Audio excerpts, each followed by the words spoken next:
사도행전 2장 44절부터 47절까지 읽겠습니다.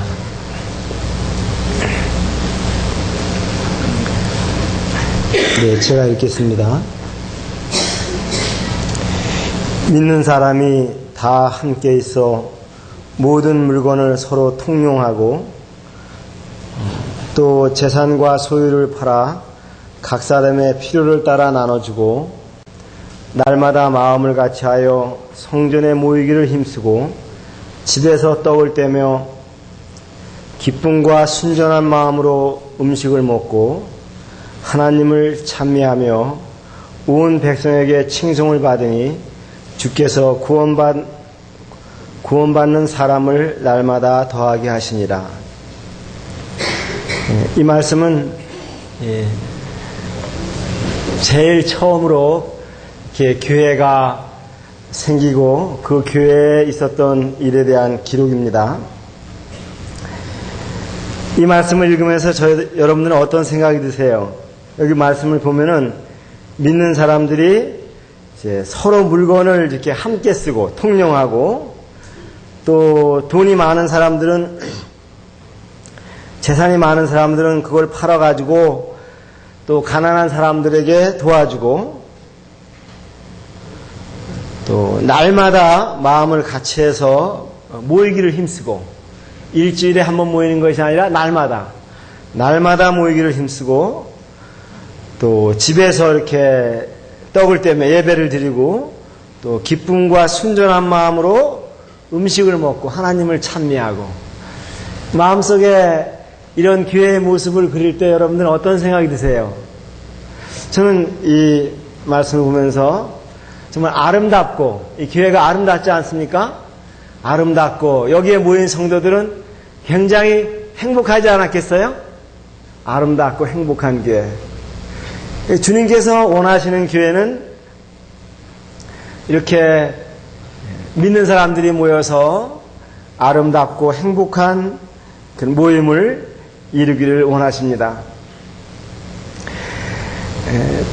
지난주에 어떤 모치님이 저에게 이런 얘기를 하셨어요. 교회 가서 이렇게 말씀을 듣고 교회 가서 앉아서 기도드리면은 참 마음이 평안하고 기쁘다고. 여러분들도 그러세요? 아마 그렇지 않으신 분도 계신지 모르겠어요. 근데 우리가 성도들이 모였을 때 정말 이런 마음속에 서로 성도들 생각할 때나 혹은 하나님께 찬양을 드릴 때나 또 어떤 교제를 할 때나 서로 이야기를 할 때나 이런 마음의 기쁨과 행복이 있어야 되는 것입니다. 근데 초대교회에 어떻게 이런 일들이 일어날 수 있었느냐 하면요. 첫 번째, 여기 앞에 있는 말씀들을 보면은, 교회에 모인 사람들이, 그 사람들의 마음속에 변화가 일어났어요. 그냥 세상에서 살다가, 교회에 교회에 왔는데, 자연적으로 그렇게 그들이 서로 사랑하고, 재산을 팔아서 물질을 나눠주고, 그렇게 된 것이 아니라, 어떤 계기가 있었어요. 여기 36절 말씀을 보겠습니다. 2장 36절. 이 말씀은 사도 베드로가 그 사람들에게 전도하는 이야기입니다. 여기 보면 그런즉 이스라엘 온 집이 정령할지니 너희가 십자가에 못 박은 이 예수를 하나님이 주와 그리스도가 되게 하셨느니라 하니라. 저희가 이 말을 듣고 마음에 찔려 베드로와 다른 사도들에게 물어가로되 형제들아 우리가 어찌할꼬? 베드로가 가로되 너희가 회개하여 각각 예수 그리스도의 이름으로 세례를 받고 죄사함을 얻으라. 그리하면 성령을 선물로 받으리니 이 약속은 너희와 너희 자녀와 모든 먼데 사람 곧 우리 하나님이 얼마든지 부르시는 자들에게 하신 것이니라 하고 또 여러 말로 확증하며 권하며 가로되 너희가 이 패역한 세대에서 구원을 받으라 하니 그 말을 받는 사람들은 세례를 받음에 이날의 제자의 수가 3,000이나 더하더라. 그냥 사람들이 모여서 서로 사랑하게 되고 하나님을 찬미하게 된 것이 아니라 이 사람들이 베드로가 전하는 어떤 말씀을 들었습니다. 그러니까 베드로가 전한 말씀은 어떤 말씀이냐 하면요, 바로 한 40일 전에, 한 50일 전에 십자가에 못 박힌 예수라는 사람이 있었는데, 바로 너희들, 유대인들, 너희들이 바로 그 예수님을 십자가에 못 박았다. 근데 이분은 죄가 없이 십자가에 못 박혔는데, 바로 여러분들 죄 때문에 십자가에 못 박혔다가 3일 만에 다시 살아나셨다. 그 얘기를 했습니다. 그리고 하나님께서 이 예수를 너희들의 주님이 되게 하셨다. 하나님이 되게 하셨다. 그런 말씀을 했습니다. 그럴 때 그 사람들 마음속에 변화가 일어났습니다. 양심의 가책을 받았습니다. 여기 말씀해 보면은 37절에 저희가 이 말을 듣고 마음에 찔려. 그러니까 예수님에 대한 얘기를 들을 때 여러분들 마음에 양심의 가책이 있어야 돼요. 양심의 가책. 예수님께서 십자가에 못 박혀 죽으셨다. 그 얘기를 들을 때 여러분들 마음속에 양심의 가책이 있어야 되는 것입니다. 그래야지 구원을 받을 수가 있어요. 예수님께서는 죄 없으신 하나님의 아들이신데 우리들 죄 때문에 십자가에서 죽으신 것입니다. 피 흘리시고. 근데 그런 이야기를 들으면서 우리가 아무런 양심의 가책이 없다면 우리는 나쁜 사람입니다. 우리 자신을 깨닫지 못하는 사람들입니다. 여러분은 어떻습니까? 예수님께서 바로 여러분들의 죄를 위해서 십자가에 죽으셨는데, 아무 죄 없으신 그분께서 죽으셨는데 여러분들의 마음에 아무런 감동이 없다고 하면, 찔림이 없다고 하면 여러분들은 잘못된 것입니다. 만일에 여러분들의 그 자녀들 계시죠? 아들이나 딸이 물에 빠져서 죽게 됐는데, 그 아이를 구하려고 다른 친구가 빠져 죽었다고 하면 여러분들은 그 아이를 볼 때 어떤 마음이 들겠어요? 미안한 마음이 들지 않겠어요? 아, 내 아들이 죽어야 되는데 그 친구가 죽었구나. 그 부모님을 볼 때 여러분들 마음에 어떤 생각이 들겠습니까? 몸둘 바를 알지 못하지 않겠습니까?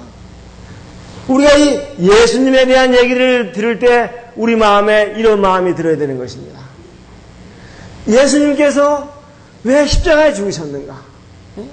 왜 교회마다 십자가를 세워놨는가? 그건 사형틀입니다. 우리가 죽어야 될 우리의 죄값을 대신해서 예수님께서 죽으신 것입니다.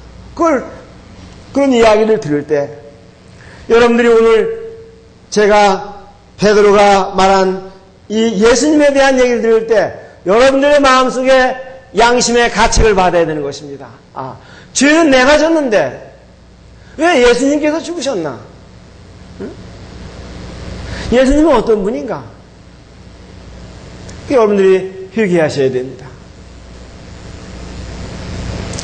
근데 그 당시에 이 베드로의 말을 듣던 사람들이 여러 사람들이 있었는데 3,000명이나 되는 사람이 그 말을 받아들였습니다. 3,000명이나 되는 사람들이, 아, 예수님께서 바로 내 죄 때문에 십자가에 죽으셨다가 다시 살아나셨구나. 죄는 내가 졌는데 예수님께서 피를 흘리셨구나. 그 말을 받아들이고 예수님을 믿고 그날 바로 세례를 받았습니다. 이들이 구원을 받게 된 것입니다.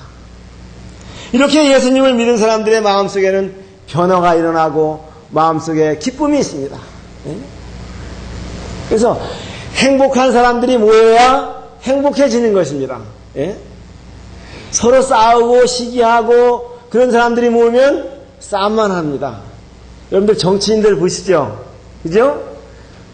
그 넥타이 매고 점잖은 사람들이 국회에 모여서 싸움만 하잖아요? 그들이 그런 사람들이기 때문에 그렇습니다. 그런데 이 예루살렘 교회는 어떻게 이렇게 아름답고 행복한 그런 그 교회를 이룰 수 있었습니까? 그것은 그 사람들이 그 마음속에 기쁨과 행복이 있었습니다. 왜냐하면 예수님을 믿은 사람들, 예수님께로부터 죄 용서함을 받은 사람들은 그 마음에 기쁨과 행복이 있습니다. 우리가 예수님을 믿을 때 주님께서 우리들의 죄를 다 용서해 주십니다. 다윗은 시편 32편에 그 불법이 사함을 얻고 그 죄가 가리우심을 받은 사람은 복이 있다. 사도 바울도 로마서에 그에게를 같은 말을 또 했습니다. 일한 것이 없이 하나님께 의로 여김을 받은 사람의 행복에 대하여 다윗이 말한 바. 그래서 우리가 잘한 것이 없지만 예수 그리스도의 피로 죄 용서를 받았다는 것. 우리의 모든 죄가 용서를 받은 사람은 정말 행복한 사람입니다. 주님께서 이사야서 48장 22절 말씀에 보면은 악인에게는 평강이 없다 그랬습니다. 네? 죄를 지은 사람들 마음속에 기쁨이 없습니다. 그런데 하나님께로부터 죄 용서를 받은 사람들의 마음속에는 평안과 기쁨이 있는 것입니다. 마치 재판에서 무죄 선고를 받은 것과 마찬가지입니다. 죄를 졌는데 다른 사람이 예수님께서 죄를 갚아주셔서 하나님께서 우리들에게 죄가 없다고 의로운 사람이라고 그렇게 선포해 주신 것입니다. 성경에 보면 이 사도행전 이 뒤에 말씀에 보면은 빌립보 간수가 나오는데 그가 사도 바울이 전한 말씀을 듣고 온 집이 하나님을 믿었습니다. 그들이 거기 기록된 말씀에 보면은 저와 온 집이 하나님을 믿었으므로 크게 기뻐하니라. 그래서 구원받은 사람들, 예수님 믿는 사람들은 이렇게 마음의 기쁨과 평강이 있습니다. 그 사람뿐만 아니라 그 예수님을 믿은 당사자뿐만 아니라 하나님께서도 굉장히 기뻐하십니다. 누가복음 15장 7절 말씀에 보면은 죄인 하나가 회개하면 하늘에서는 회개할 것 없는 의인 99보다 더 기뻐한다. 그래서 천국에서 한 사람이 예수님 믿고 죄 용서 받게 되잖아요. 구원 받게 되면은 천국에서는 더 큰 기쁨을 갖는 그런 잔치를 베풀게 되는 것입니다. 또한 구원받은 성도들도 기뻐하게 되는 것입니다. 네? 다른 자기가 예수님 믿고 또 다른 가족들이나 이웃들이 예수님 믿게 될 때 그 사람에게도 큰 기쁨이 됩니다. 사도 바울은 감옥에 있으면서도 복음이 전파돼서 구원받는 것을 인해서 기뻐했습니다. 내가 어떤 방도로든지 그리스도가 전파될 때 나는 기뻐한다. 구원받는 것을 보는 것은 굉장히 기뻐합니다. 그래서 초대교회 성도들은 그냥 세상 사람들을 모아놓고 그 사람들이 모여있었기 때문에 그렇게 아름답고 행복한 교회를 이룬 것이 아니라 그들이 예수님에 대한 소식을 듣고 그들의 마음에 변화가 있었습니다. 그들의 영혼이 구원받고 죄 용서를 받게 된 것입니다. 저는 지난 수요일에도 말씀을 드렸습니다마는 우리 교회에 참석하는 모든 분들이 교회만 참석하는 것이 아니라 정말 여기 사도행전에 나온 말씀과 같이 예수님에 대한 이야기를 듣고 양심의 가책을 받고 회개하고 예수님을 믿고 구원받아서 기쁜 마음을 갖고 살게 되시기를 바랍니다.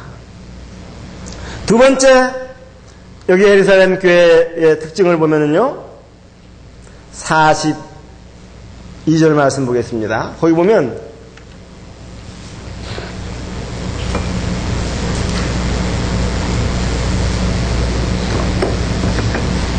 저희가 사도의 가르침을 받아 서로 교제하며 떡을 떼며 기도하기를 전혀 힘씁니다. 여기 말씀해 보면은 그들이 구원받았을 뿐만 아니라 이제 하나님 말씀을 공부하는 사람들이 되었습니다.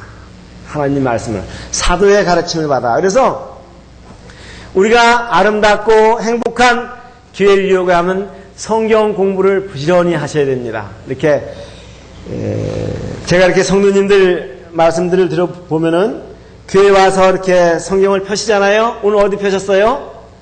사도행전 2장을 펴셨어요. 그래서 내가 집에 가서 한번 또 일주일에 한번 읽어봐야지 하고서 이렇게 표를 해놓으시죠. 그런데 바쁘게 일하다 보면은 다음 주일날까지 그냥 성경을 가지고 오신대요. 그런 분들도 계세요? 예, 그런 분들도 많이 계신 것 같아요. 근데 그런 사람들은 행복하게 살 수가 없습니다. 구원받은 사람들은 성경 공부를 열심히 해야 돼요. 하나님의 말씀을 열심히 읽어야 됩니다.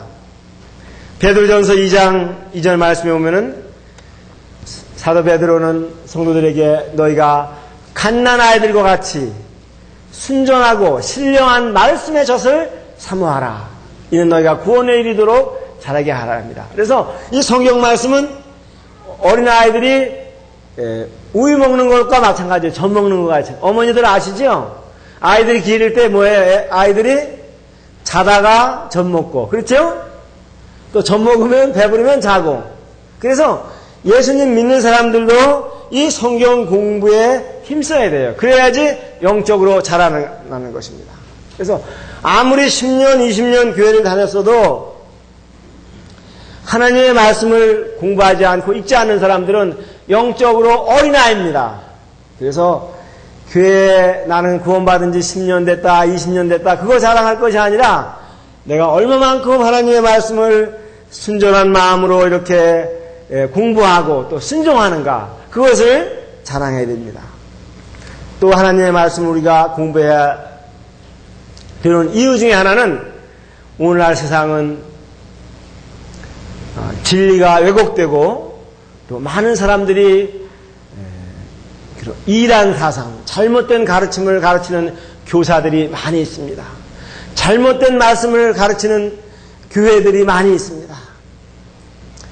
구원에 대해서, 하나님에 대해서, 또 신자들의 생활에 대해서 잘못되게 가르치는 사람들이 많이 있습니다. 어떻게 하면 그런 데서 우리가 잘못된 데서 빠지지 않느냐? 이것은 하나님의 말씀을 공부해야 되는 것입니다. 저희들이 지금 방학하고 있습니다만은 9월 달부터 다시 성경 공부를 시작할 텐데 여기 계신 모든 분들은 열심히 다시 이렇게 성경 공부에 힘쓰시기를 바랍니다. 그 다음에 세 번째 보면은 여기 말씀에 42절에 보면 교제하며 떡을 떼며 기도하기를 저는 힘썼다. 성도들과의 이런 사귐입니다. 사귐. 교제라고 하는 것은 서로 사귀는 것을 얘기하는데 교회에는 와서 말씀 듣고 공부하고 찬송하는 것뿐만 아니라 이 성도들끼리 좋은 사귐이 있어야 돼요. 사도 요한도 요한일서에 보면 이제 복음을 전하는 것은 우리가 하나님 안에서 너희와 우리가 서로 사귐이 있게 하려 합니다. 그래서 그리스도인들 간에는 서로 친하고 자기의 그런 비밀 얘기도 얘기할 수 있고 또 어려움을 토해놓고 같이 기도할 수 있고 그래야 되는 것입니다.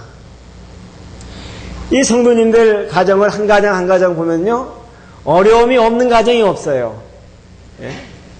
또 이렇게 걱정거리가 없는 사람이 없어요. 오늘 찬송에 염려를 슬픔을 다 주님께 맡기라고 그랬는데 이렇게 쭉 보면은 다 걱정들이 있어요. 이제 우리가 보면은 걱정이 없을 것 같은데 어떤 분들은 보면은 자식 걱정, 그죠? 아이들이 또 아프기도 하고 또 아이들이 이제 좀 크면 괜찮을 줄 알았는데 또 사춘기가 되면은 또 애들이 속을 썩여요. 그러죠? 예? 우리 교회에 나오는 학생들은 안 그러죠? 근데 사춘기 되면 그때부터는 뭐 반항기라나 그래서 부모님 말씀을 안 듣고 자기 하고 싶은 대로 해요. 그러니까 부모님보다 친구가 더 좋은 거예요. 청년들은 또 무슨 문제가 있어요? 없어요? 연애해야 되잖아요. 아, 내 짝은 어디 있을까? 어떤 분은 그래요. 지금 자기 갈비뼈를 찾으러 다닌대요. 그러니까 내 짝은 어디 있을까? 뭐 걱정거리가 없는 사람들이 없습니다. 또 우리 부모님들의 마음속에 큰 근심이 되는 것 중에 하나는 우리 자녀들이 나이가 들었는데 아직 구원받지 못했을 때 우리 마음에 큰 근심이 돼요. 예? 우리 어려서 주님을 영접하고 자라가면 좋은데 그 아이들이 구원받지 않은 걸 생각할 때 마음이 아픕니다. 이 아이가 나중에 어떻게 될까? 주님을 믿지 않고 세상을 떠난다면 지옥 가지는 않을까? 세상에서 뭐 좋은 아파트 갖고 잘 살고 그러는 건 큰 문제가 되지 않습니다. 그렇지만 이 아이들의 영혼이 우리의 마음에 큰 짐이 되는 것입니다. 이럴 때 우리가 어떻게 해야 되겠습니까? 우리 형제 자매들이 서로 마음을 나눌 수가 있어야 되는 것입니다. 우리 아이들에게 이런 가정에 문제가 있습니다. 저는 지금 남편으로부터 핍박을 받고 있습니다. 이런 어려움이 있을 때 서로 교제하고 함께 정말 마음을 같이 해서 눈물을 흘리고 기도하고 이 초대교회 성도들은 그렇게 했습니다. 이들이 좋은 환경에 살지 않았습니다. 오늘날 우리처럼 에어컨이 있었던 것도 아닙니다. 냉장고도 없었습니다. 집 없는 사람이 많았고 굶는 사람들이 많았습니다. 그런데 그들은 모여서 서로 마음을 같이 해서 교제하고 기도하고 하나님께 예배하고 아름답고 행복한 생활을 했습니다.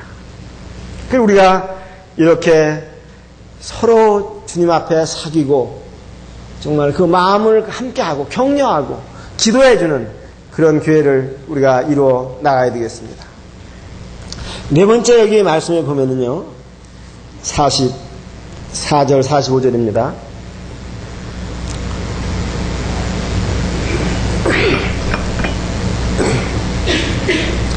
믿는 사람이 다 함께 있어 모든 물건을 서로 통용하고 또 재산과 소유를 팔아 각 사람의 필요를 따라 나눠주고.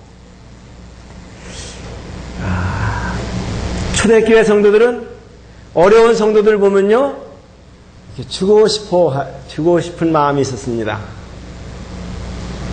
이 그리스도인들에게 이런 주님의 사랑을 안 뒤에는요, 하나님께 사랑을 받아가지고 이 구원받은 사람들에게는 이런 마음이 있어요. 그러니까 예수님께서 우리를 위해서 목숨을 버려주셨는데 우리가 가진 물건을 다른 사람에게 못 줄 게 뭐 있느냐? 이게 성경의 가르침입니다. 요한일서 3장 말씀에 보면 누가 이 세상 재물을 가지고도 형제의 궁핍함을 보고 도와줄 마음을 막으면 어찌 하나님의 그 사랑이 그 속에 거할까 보냐.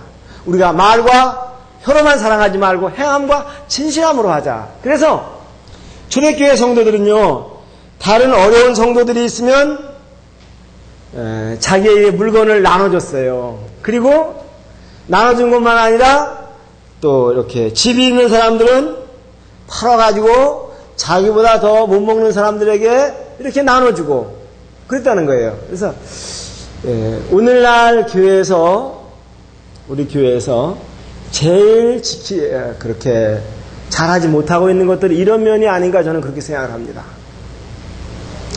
우리 교회 성도들이 앞으로 우리가 주님께서 원하시는 그런 교회를 이루어 나가려고 할 때는 이 말씀도 우리가 순종해야 된다고 생각합니다. 그래서 좀 돈이 많은 부자 사람들은 집이 없는 가난한 성도들을 볼 때 그런 좀 집도 마련해 줄 수 있고요. 예? 또 끼니가 없는 성도들을 볼 때는 또 병원에 갈 돈이 없는 사람들을 보면은 좀 은밀히 그런 사람들을 도와줄 수 있고, 이게 성경의 가르치는 것입니다. 근데 오늘날 사람들은 돈을 너무 사랑하고 있습니다.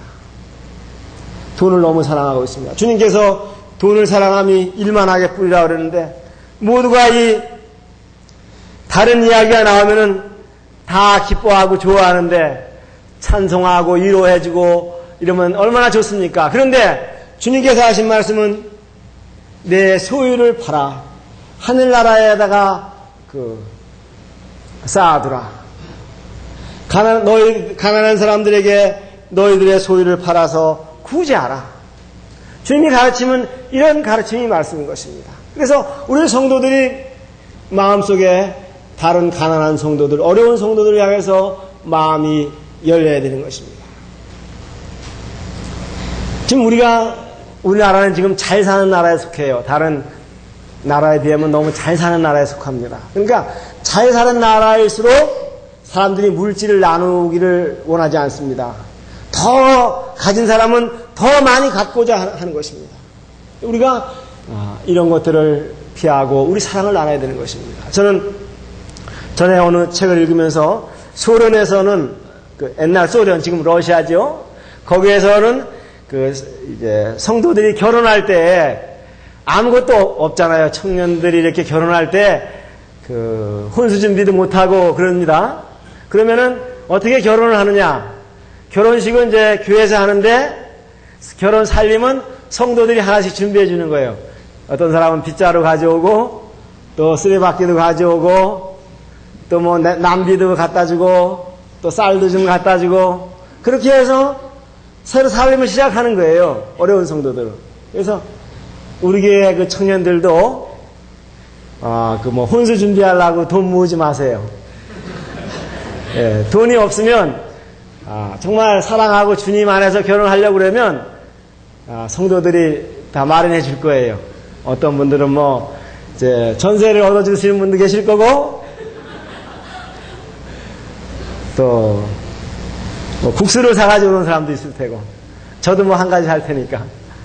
그래서 이 교회가 이렇게 가난한 나라일수록 정말 이렇게 사랑이 많아요.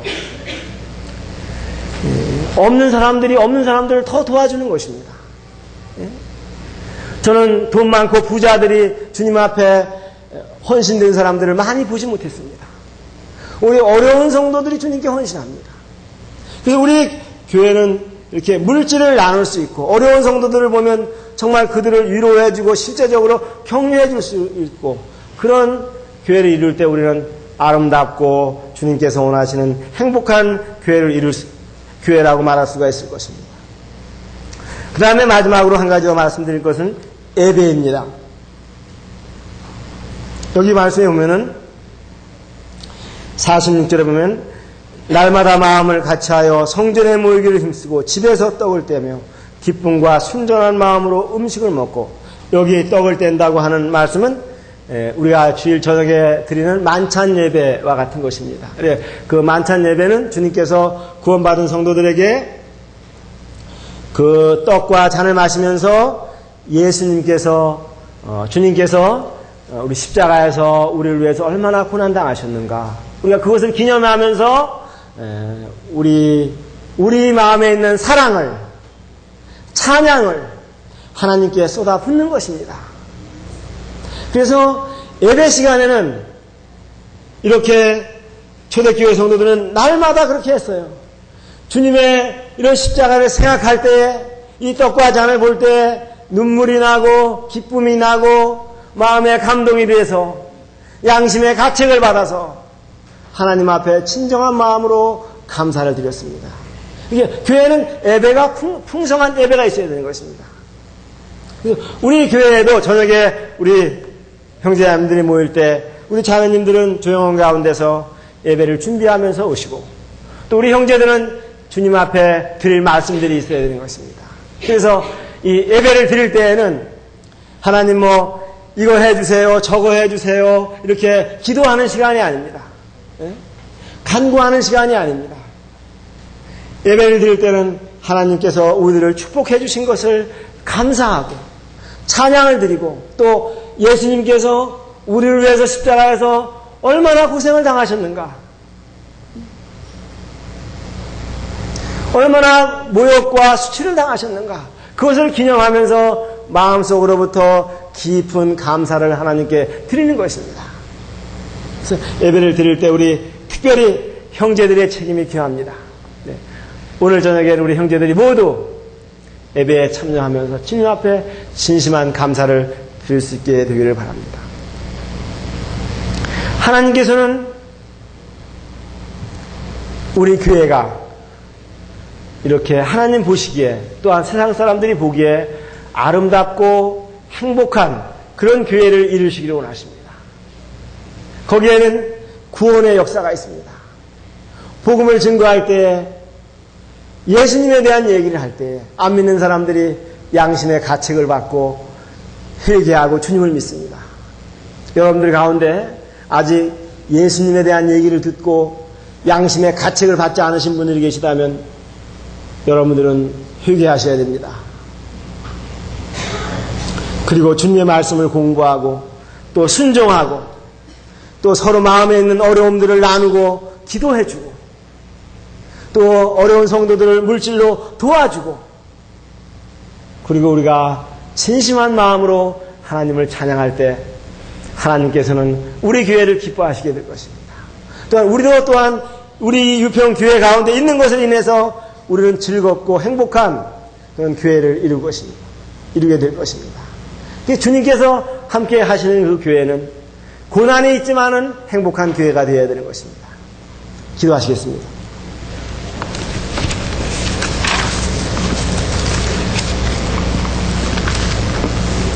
아버지 하나님,